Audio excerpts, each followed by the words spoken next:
This is lesson 19.8, the French Revolution, the King's Flight, 1791. How did the events of 1789 result in a constitutional monarchy in France, and what were the consequences? We've asked that question a lot. Lots of answers, aren't there? College Board Topic 5.4, we've seen that a bunch. French Revolution, explain the causes, events, and consequences of the French Revolution. Now, King Louis XVI's attempt to escape from his own country is not specifically mentioned by name anywhere in the AP European History course and exam description. However, it was definitely an event, and it had significant consequences for the French Revolution. So the King's Flight is something that all teachers will teach about in any study of the French Revolution. Places, we're looking at France, specifically the path from Paris to the town of Varennes. And you can see that on two maps. I've got Paris and Varennes and the direction circled in the big map, the big pink map of France, and this map that's specifically the flight to Varennes. Like I said before, I've used many different sources for these lessons on the French Revolution, but I want to give special recognition to the great courses Living the Revolution and the Age of Napoleon audiobook by Professor Suzanne Desan.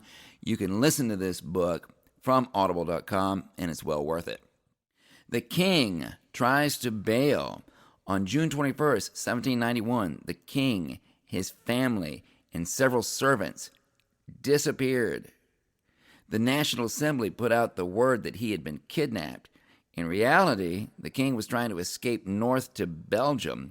Belgium was known as the Austrian Netherlands, and it was Austrian territory at this time. Why did the king do this? How did it all go down? And what were the consequences to the revolution? King Louis XVI and Marie Antoinette had been living with the French Revolution for almost 2 years at this point. And on the outside, King Louis XVI went along with the revolution. He followed Lafayette's advice. He appeared occasionally to the National Assembly. He took the oath of loyalty to the Constitution, which was still in process. And he was still popular with the people. But on the inside, Louis XVI was trying to undermine the revolution. Louis XVI resented his loss of absolute power, and he hated the reform of the church, especially the civil constitution of the clergy.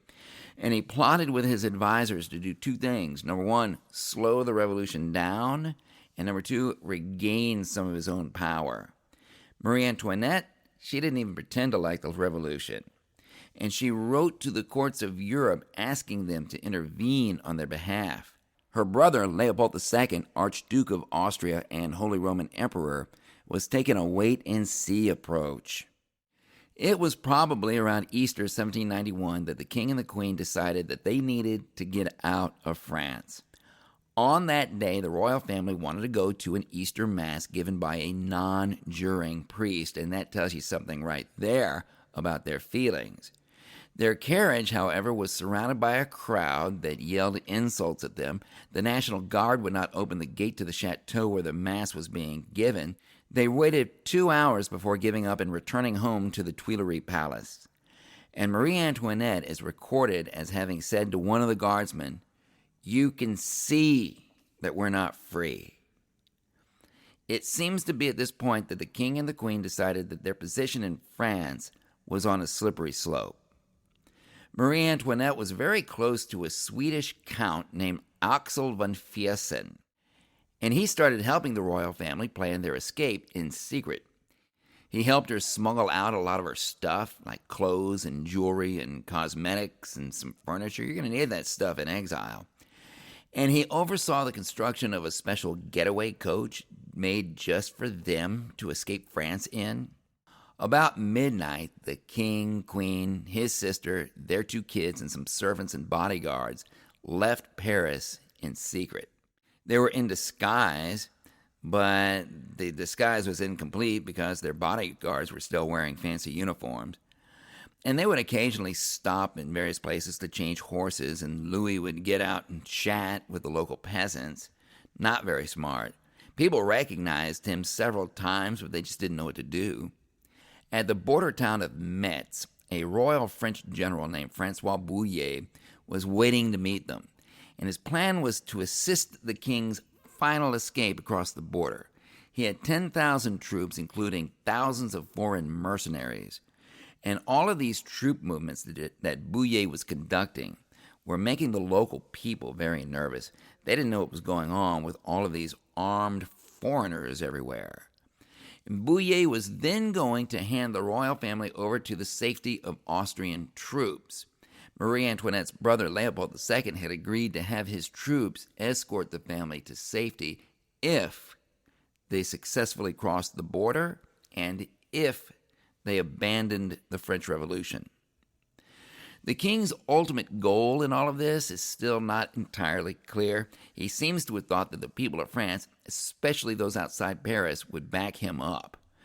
Tyrants always seem to be deluded into thinking that the people love them and need them and would never vote against them or vote them out of office or anything. Maybe it's because their sycophants constantly tell them this. Louis saw Paris as a cesspool of revolutionary fanaticism, and he thought that rolling back the revolution was what people outside of Paris wanted. Louis XVI's hope seems to have been to force the National Assembly into a position in which they would have to persuade him to come back on his terms at any cost, including giving him more power, including reversing the National Assembly's more revolutionary reforms. If Louis XVI had succeeded in escaping, it may have caused a civil war in France and maybe even an international war. Louis's coach got to the town of Varennes, about 30 miles from the border, and a stable boy recognized the king, who told the town mayor, who alerted the local judge, who had actually seen the king personally once and who confirmed his identity. And Louis XVI admitted that he was indeed the king, and he tried to talk his way out of being detained. He claimed that Jacobin fanatics had seized Paris, and he was running for his life to a nearby fortress from where he would restore order to the country. And he almost convinced local officials to let him go. But overnight, local town leaders changed their minds. Meanwhile, someone rang the church bell, and word got out that the king and his family were in the town. And people and locally stationed National Guardsmen, Lafayette's men, swarmed the town from the surrounding communities. And at dawn, 2 couriers from Paris arrived with orders from the National Assembly that the king needed to be stopped and detained. Thousands of National Guardsmen packed the king and his family back into their carriage and escorted him back to Paris. The whole time they worried that the royalist General Bouillé would attack them and try to rescue the king, but Bouillé decided not to attempt to rescue. Instead, he went over the border alone into permanent exile. It took 4 days for this massive procession to reach Paris. They were escorted by 6,000 National Guards. There were up to 30,000 men, women, and children following along. Crowds of onlookers lined the road. Troops wanted to protect the king, but they also wanted to prevent him from running away again. People didn't know how to respond to their king trying to abandon the revolution. There were all kinds of rumors. Maybe the Austrians were invading. Maybe the émigrés were coming back to take over. And all of this created a sense of panic among the people. Finally, Lafayette showed up and escorted the king and queen into Paris, and this was a huge relief for the exhausted and demoralized king and queen. Lafayette took them around Paris and entered the city from the west side because he wanted to avoid taking them through the more radical and hostile east side of Paris. The National Assembly had a hard time trying to spin this scandal into something positive, especially since Louis XVI had left a handwritten note to the French people that listed everything he hated about the revolution, especially his loss of power, especially his loss of prestige, and especially his loss of income. It was all about him. Deputies on the left, in other words, the more liberal ones, wanted to put Louis XVI on trial. Moderate deputies were more concerned about keeping order. Many of them argued for supporting the king. They argued for supporting the fake story that he had been kidnapped even though everybody knew it wasn't true. General Bouillé even tried to help by writing a letter himself to the French people from exile, and in this letter he falsely confessed to being the one who was behind the whole thing. He pleaded with the people to lay the blame completely on him. And today, François Bouillé is mentioned by name very negatively in the French national anthem. Talk about your name being mud. On July 15th, the National Assembly announced its findings after, quote, a very thorough and careful investigation. And here was their conclusion. The whole thing had been a kidnapping. Nobody believed a word of that. However, it did provide an important pretext for bringing the king back to the throne.